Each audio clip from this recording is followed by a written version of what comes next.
Hey everybody, my name is Fantasy Phantom, and depending if I decide to upload this onto my main channel, you probably know me from my days of making video essays about video games. That's fun, and I'm not necessarily going to stop that, but video games are not my only interest. I also love pro wrestling. Like, a lot, but especially independent and international pro wrestling, and I decided I wanted to make a video reviewing old indie shows, especially from the 2000s. This leads me right to talking about probably my favorite 2000s wrestling company, Ring of Honor, and specifically the show for today, 2002's The Era of Honor Begins. Originally founded in the early 2000s by RF Video to sell VHS tapes after their biggest moneymaker, Extreme Championship Wrestling, was bought up by Vince McMahon, Rob Feinstein's creation would go on to exceed its initial purpose, and become a breeding ground for talent that would go on to be future main eventers in both AEW and WWE. Often looked at as the stepping stone in the wrestling business, in many ways much like ECW, it would also go on to have some of the greatest matches outside of the Fed. I, however, want to look at where it all started, where the Era of Honor began specifically. So join me as I look at the matches and give my final thoughts on the show. Before we get started, I just wanted to mention that according to Cage Match, there was a match between the Hit Squad with Mafia and Monster Mac versus the Christopher Street Connection with Buff E and Mace. This, however, was not on the broadcast, as I was watching it on Honor Club. And according to Cage Match, it was only about a minute long, so I highly doubt I missed anything. Now, the real first match is between two people who would come to be very important and influential people in pro wrestling outside of the Fed. I'm talking about tag team specialist and future Ring of Honor champion Jay Briscoe, and his opponent, the high-flying inventor of the move that would become known as the Canadian Destroyer, Amazing Red. And yes, I know, before you type at me in the comments about P.D. Williams, I know the move is named in reference to him, but everywhere I looked said that the Amazing Red was credited for creating the move itself, alongside fellow wrestler Quiet Storm. Anyway, the commentary of Steve Corino and Eric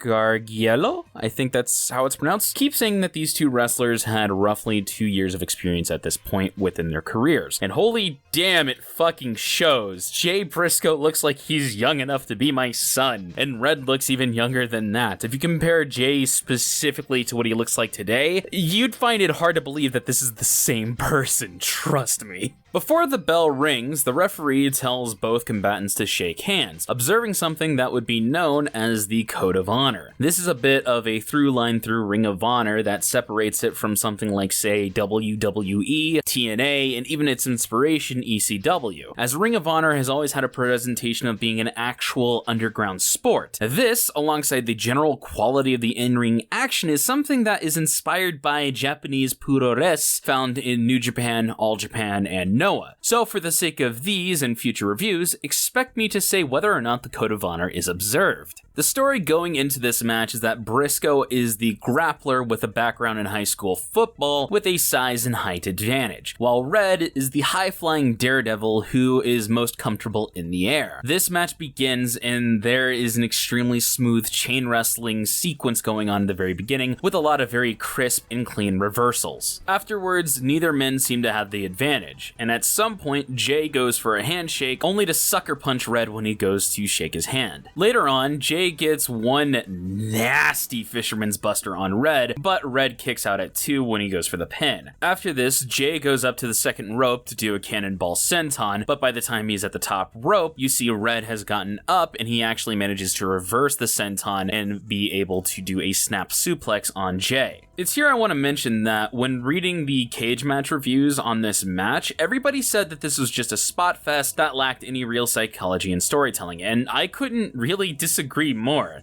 It's a very simple story, but it's one that's still present. If Red tries to overpower Jay, then Jay will usually win that exchange. But if Jay tries to go to the air, Red has the upper hand. Really, the overarching story is that neither can beat each other on their own turf, and I like that idea. Not saying it ain't a spot fest, it sure as hell is, but I never understood how that couldn't really have its own form of storytelling. Anyway, at some point, both wrestlers begin to exchange kicks, but again, Jay gets the upper hand with one nasty looking kick when Red is running the ropes. Later on, Jay manages to get in his finisher, the Jay Driller, but Red manages to get his foot on the bottom rope and get the rope break. At this point, the crowd seemed to be really into this, which I think is a good sign, considering that this is the first show of an unknown indie promotion taking place place in a recreation center's gymnasium. Really, I actually thought it was a high school gymnasium, I'm not gonna lie. After the rope break, Jay goes up to the top rope again, but Red manages to get to his feet and hit the rope, causing Jay to rack himself on it, and giving Red enough time to get to the top rope to Jay's left. And both of them jump off of the rope into Jay fucking goring Red midair. Not entirely sure what Red was trying to do there, he just jumped back. Still, it was a cool spot and kind of showed what would happen if Jay brought his strength to the air, bringing his best weapon to Red's turf, as it were. With Red speared in half, Jay makes his way up to the top rope to do his cannonball senton, but Red manages to roll out and, oh man, it looked like it sucked. Dude just landed on his back and ass. Ugh. With this new opportunity, Red goes up to the top rope and gets off a Red Alert, which is this really cool spinning dive thing before he gets up and gives Jay the Red Star press for the 3. Excellent match, I give it an 8 out of 10. Yeah, there were a lot of high spots, but also a lot of sheer power coming from Jay. I think this was a great match to start off a brand new company. Before the next match, there's actually a brief backstage segment where Low-Key explains the main event between him, the American Dragon, and Christopher Daniels, followed by the late Xavier giving a pep talk to Cowboy Eric Tuttle, and somebody named Scoot Andrews talking to the camera before the next match between Xavier and Andrews himself. This match is actually pretty interesting to me because I have heard of the wrestler Xavier, who would go on to be the second Ring of Honor champion and unfortunately pass away in 2020 at the far too young age of 42. Scoot Andrews, on the other hand, is a wrestler that I had never heard of before this point, calling himself the Black Nature Boy after Ric Flair himself, and he would go on to retire just a few years later in 2005. Once both men are in the ring, they actually shake hands to observe the Code of Honor, and the match opens up with some really crisp chain wrestling. See, this is what I mean when I talk about the more sports-like feeling of ROH when compared to a lot of other promotions at the time. You need to remember that this was before NXT, this was before MLW as we know it today, and this was also before AEW. When companies like XPW and CZW were trying to fill the hole left by ECW in terms of extreme violence with barbed wire and light tubes, Ring of Honor was trying to fill the hole that was left by some of the best matches you'd see from the same promotion with people like Lance Storm, Rob Van Dam, Dean Malenko, and Eddie Guerrero, who actually appears in this show later tonight. Something that felt like it was taken right out of a match in ECW is when Andrews gives a power slam to Xavier before Xavier double kicked Andrews in the face while on his back, getting up to power slam Andrews, who would go on to kick Xavier like he had done just a few seconds prior. They have a brief standoff after this exchange, and holy fuck, the crowd eat this shit up. At some point, they go for another handshake, showing this is a competition between two equals. There's a lot of exchanging momentum, with Xavier going for a head scissors only for Andrews to reverse it by slamming his entire body into the canvas. In many ways, I see why he calls himself the Black Nature Boy, because he actually uses a lot of the similar in-ring general tactics of Ric Flair. Namely, when it comes to a lot of his ring awareness, and that actually comes into play a little bit later, and I'll explain here in a sec. However, there is a bit where Xavier actually picks up Andrews and lifts him over his shoulders before just seemingly dumping Andrews on his head. It looked very sloppy, and I don't know if it was a botch, but God, it didn't look very pretty. What also didn't look pretty, but for exactly the right reasons, was this awesome bit just a few minutes later when Andrews throws Xavier into the turnbuckle. Then he runs after Xavier before Xavier actually does that normal reversal spot where he goes up and over Andrews, who's approaching him from behind. But just as he did, Andrews just grabs his legs, turns around, and just yams the fucking shit out of Xavier, slamming him onto the mat like a fucking caveman with a club. I'm not gonna lie, it looked like it sucked to take, but God, it looks so fucking cool. After that, there's just a lot of offense coming from both sides, lots of pin attempts, and at some point, Andrews starts getting really frustrated after so many false finishes, and he even begins arguing with the ref. This leads to a roll-up attempt by Xavier at some point before finally Xavier gets a neckbreaker on Andrews for the win. This match was really fun to watch, though I don't think it'll be the most memorable. The way I would call it is it's a typical, very average ROH match, but an average match in Ring of Honor is still leagues better than the average match in some other companies at the time. So I give this a 7 out of 10. This next match was between the Natural Born Sinners, which consist of Boogaloo and Homicide, and the Boogie Knights. And no, not the Dancing Fools revival tag team of the same name, consisting of Disco Inferno and Alex Wright from WCW. Thank God. But this one consisted of Danny Drake and Mike Tobin, who were both trained apparently by Dory Funk Jr. So, this match was garbage. Like, I fucking hated it. This match starts off with the Code of Honor kind of being observed with more of a hand slap than a handshake, and the Natural Born Sinners basically dominate the entire match. The Boogie Knights get some offense in, but this was mostly a squash match. But I'm also kind of hesitant to say it was a squash match because it was 8 minutes long, which is far too long for a fucking squash match. The match ended with the Natural Born Sinners bringing out a rubber chicken and hitting the Knights for a DQ finish before they just grab the referee, known as HC Loke, and just absolutely gore him with a fucking spike and start making him bleed before Homicide hits him with his finisher, the Cop Killer. Yeah, I'm not gonna lie, this match was awful. It genuinely sucked. The offense was sloppy, the DQ finish was a joke that ironically felt like something out of WCW with Vince Russo at the helm, and it just does not fit with the ethos of Ring of Honor, and not even in the way that a heel tag team could do that. This is just bad. Really bad from top to bottom. And it's unfortunate because Homicide is in the match, and Homicide is a fantastic wrestler who I've seen some of his work, but regardless, I guess they can't all be winners. This is a 3 out of 10 match if you ask me. Just awful. Can give it a skip if you ever decide to watch this pay-per-view. There's a brief moment of rest as Towelboy Eric Tuttle actually wipes down each of the different ropes, and the crowd seems to really like it. It's kind of cute, admittedly. They just go, whoa, every time that he goes through another rope. It's really enjoyable and very, very charming. Then begins an ultimate aerial elimination match with fucking Mikey Whipwreck as special guest referee. There are 6 contestants: Quiet Storm,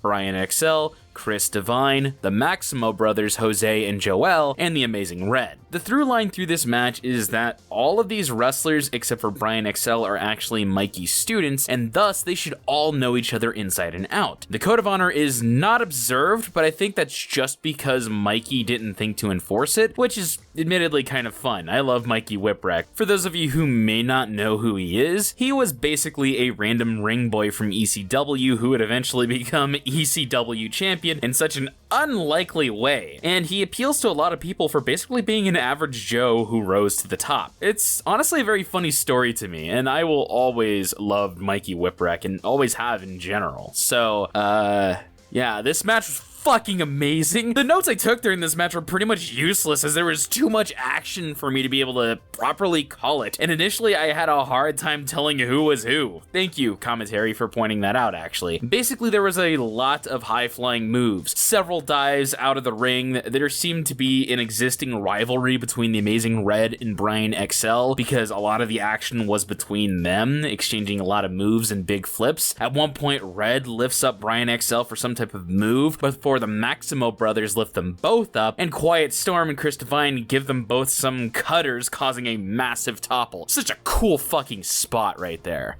Whipwreck goes mental, the crowd goes mental. This is the kind of cool flippy shit that you can get in Ring of Honor. Some might say this is a spot fest, and yeah, I definitely agree, but as we said earlier, that isn't much of a problem. And 2, well, I felt like this was a really good palate cleanser after the pile of crap match previously. There is also a bit of story going on with Red being aligned with the Maximo brothers and Brian XL being aligned with Chris Devine and Quiet Storm. Throughout this match, this came into play because there are multiple double and even triple teams between the different competitors. But at one point, Jose Maximo accidentally, quote unquote, pins Amazing Red, which pisses Red off because he's then eliminated. Then Chris Divine pins Brian XL, and then both Chris Divine and Jose Maximo get double pinned, with Joel Maximo pinning Chris and Quiet Storm pinning Jose. This leads to a bit of an exchange between the two competitors, with Quiet Storm eventually getting his finish off, the Storm Cradle Driver for the 3. Absolute fucking banger of a match. I give this an amazing red out of 10 because his conflict with Brian XL was honestly the standout. And I can tell that looking back through 2000s indie wrestling, Amazing Red is probably going to become one of my favorite wrestlers really quickly. This next match is a squash. It opens up with Steve Corino telling towel boy Eric Tuttle to get himself over. Then he goes out to the ring, does his little towel spot that he did earlier, and then gets absolutely devoured by Prince Nana. It was just a murder. Lasted less than a minute. Arguably, this explanation of the match is already close to being longer than the match itself.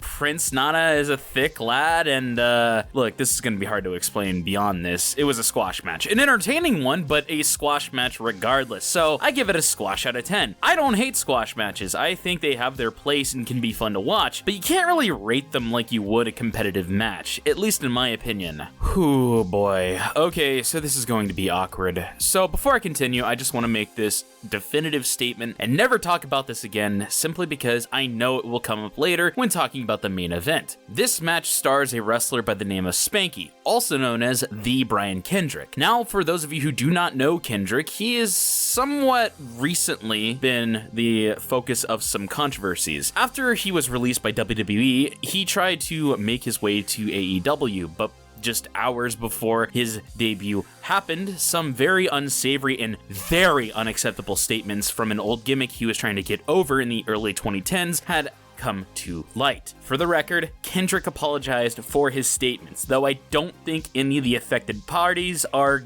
really obligated to forgive him. Regardless, a cloud hangs around his name. Later in this show, I'll be talking about another wrestler who has had some very extremely controversial and, in my humble opinion, fucking stupid takes about masks during the COVID-19 pandemic. However, in both of these cases, I will be looking at them solely as professionals and how they conduct themselves in ring. And oh boy, do I look forward to talking about Austin Aries in some future shows. I think it sucks that I have to completely demolish the pace of my video to explain this. I just wish that people could just be cool, but I feel like I have to do this so that way when some savvier viewers notice that I'm talking about a rather controversial wrestler without talking about said controversy, it's not out of ignorance, it's simply out of professionalism. With all that being said, the match starts with Spanky and his tag partner, Ikaika Loa? That's how the commentary was pronouncing it, so if I mispronounce it, please very kindly correct me in the comments. And they were taking on Michael Shane and Oz. And fun fact about Michael Shane, he's actually the cousin of former WWE champion and legend Shawn Michaels, so that's kind of neat. Anyway, Oz and Spanky start the match by observing the Code of Honor, and they both get a little bit of offense off with lots of reversals, and Spanky is playing the cocky young heel here, and commentary keep mentioning that him and Michael Shane actually have a rivalry going on before the match. The action at certain points in the match becomes far too hard to call. It's just so fucking fast. At some point, Shane tags in, and both he and Spanky absolutely steal the goddamn match. At some point, both Michael Shane and Spanky take out their opponent's partners and focused on each other for a good portion of the match. Afterwards, Spanky finally tags in Ikaika Loa, who goes to beat up Michael Shane for a few seconds before tagging Spanky back in. About a minute or so later, both Shane and Spanky knock each other out, and Spanky gets the hot tag on Ikaika, who takes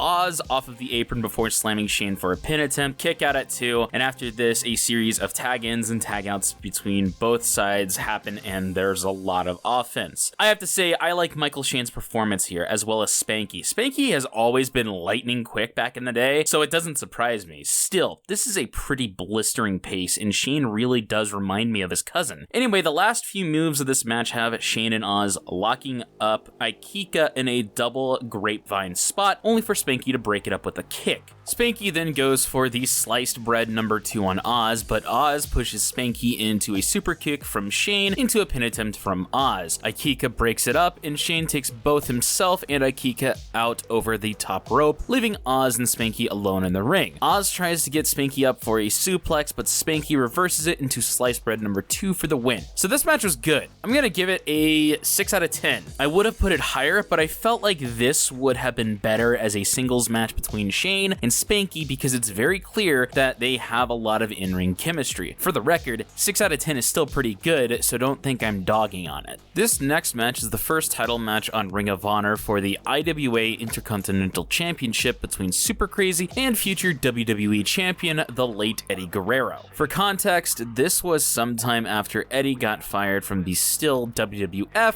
for substance abuse issues that almost cost him his life. And this was during his redemption tour of the Indies and New Japan, where he would go into rehab and got his life back together, which would help him get back to the WWE later this year. It feels remarkably fitting that Eddie wrestled in the first ROH show because the matches he had with Rey Mysterio, Dean Malenko, Chris Benoit, and so many others in both ECW, WCW, New Japan, and Mexico were some of the biggest inspirations for the ethos of Ring of Honor. This idea of athleticism and pure wrestling over larger-than-life figures and constant overbooked nonsense. The match opens up with the Code of Honor not being observed, as Eddie slaps Super Crazy when he goes to shake the hand. Commentary makes it a point to mention that Eddie was still conquering his demons, and while I don't know if this was something that needed to come into the forefront, I do think it could serve as inspiration for anybody else who is suffering from substance abuse issues. Like a lot of the other matches, there was a lot of chain wrestling and reversals showing the sheer athletic abilities of both wrestlers. The psychology of this match was pretty simple, with Super Crazy being the more athletic type of guy, while Eddie was always the more technical and strategic type of wrestler. There is a brief bit in the middle of the match where there's a lot of stretching and some rest moves that do slow it down just a tad, but for the most part it's pretty quick. The match actually ends really abruptly with Super Crazy getting a roll-up for the win and the belt. It's not a bad match, 6 out of 10. Again, I have seen better matches from both wrestlers, but not a terrible one. More important for the historical significance of Eddie's redemption arc, really, and I think that's good enough. The next match is the main event, and this is a three-way match between the American Dragon Bryan Danielson, the Fallen Angel Christopher Daniels, and Low Ki. All three of these wrestlers would go on to be Ring of Honor World Champions, and in the case of Dragon, he'd go on to be the WWE World Champion as the future Daniel Bryan. There is a cut from the introductions to the bell ringing, but I don't really see if the Code of Honor is being observed. Regardless, the match starts and, okay, how do I say this? Oh, I know.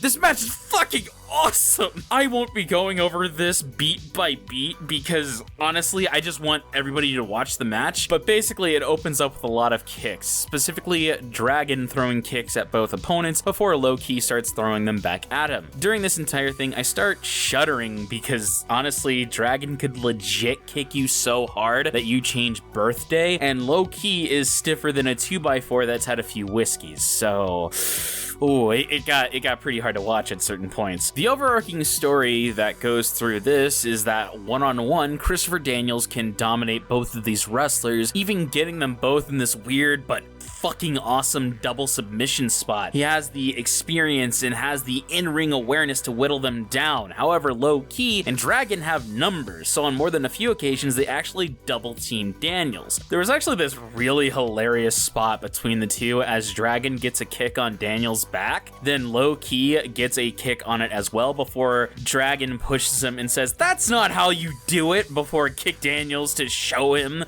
just how you actually should kick him. Then Low Ki is like, "No, this is how you do it," and he kicks him in the back, and they just keep doing this for a few seconds until eventually Daniels kind of gets up and just starts begging them to stop. And at this point, there's actually a standing ovation from the crowd. They fucking love this. And that's something that I also really like from the early days of Ring of Honor. The crowd are just so into this. They were looking for that nice, more technical alternative to the WWE that they probably wouldn't be able to really get from TNA, and this is something that I really think illustrates this so well. The crowd in early Ring of Honor is amazing. After the standing ovation, Dragon and Key begin double kicking Daniels on each side of him, and at some point he actually manages to roll out of the way and they collide each other's shins into each other, and oh god, it looked awful. But this allows Daniels to get his move, the Angel's Wings, and come very close to actually tapping Key out before Dragon breaks it up. At this point, a temporary alliance is in full swing between Key and Dragon because they know one-on-one, Daniels has a massive advantage. However, this is still a three-way and there won't be two winners, so this does eventually turn into a brawl between both parties. There was also this cool bit where Daniels lifted low-key by his legs to do some sort of slam, but Dragon grabs Key to perhaps get him off of Daniels' shoulders to try to help him, and so Daniels just throws Key, who uses his own momentum to get a really nice tornado DDT on Dragon.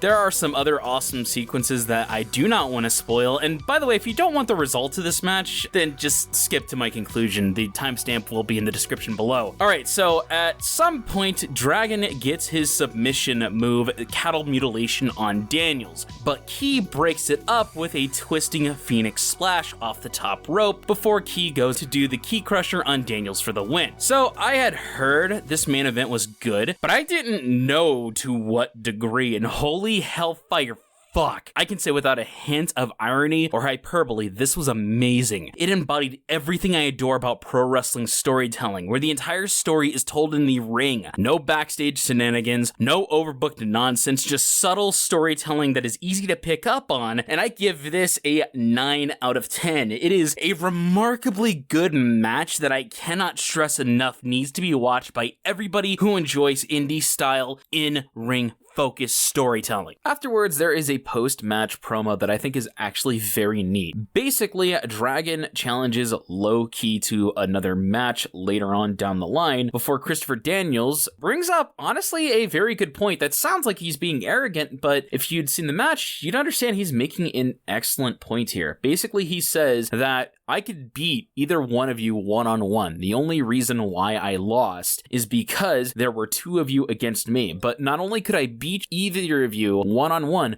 but I could beat both of you in a one-on-one match each on the same night. And so the round robin challenge is declared by Low Key for the very next show. And oh boy, that sounds like it'd be really, really cool. After that, there is a backstage promo with Eddie Guerrero basically saying that the new generation of wrestlers are hungry and he feels like he's not as hungry as he used to be, but he wants to change that. And with that, I think now is the time to give my final conclusion. To say that this pay-per-view pleased me would be an understatement, but it would also be an understatement to say that it surprised me, because honestly, I wasn't expecting it to suck, but at least be understandable for the first show of a brand new promotion for the sole purpose of actually shilling VHS tapes would not be that good. So this really surprised me and it very much pleased me. I hope to do more videos on old Ring of Honor, and who knows, I might extend my reach to other promotions from the 2000s. Anyway, I hope you have a wonderful day. Thank you so much for coming by. See ya.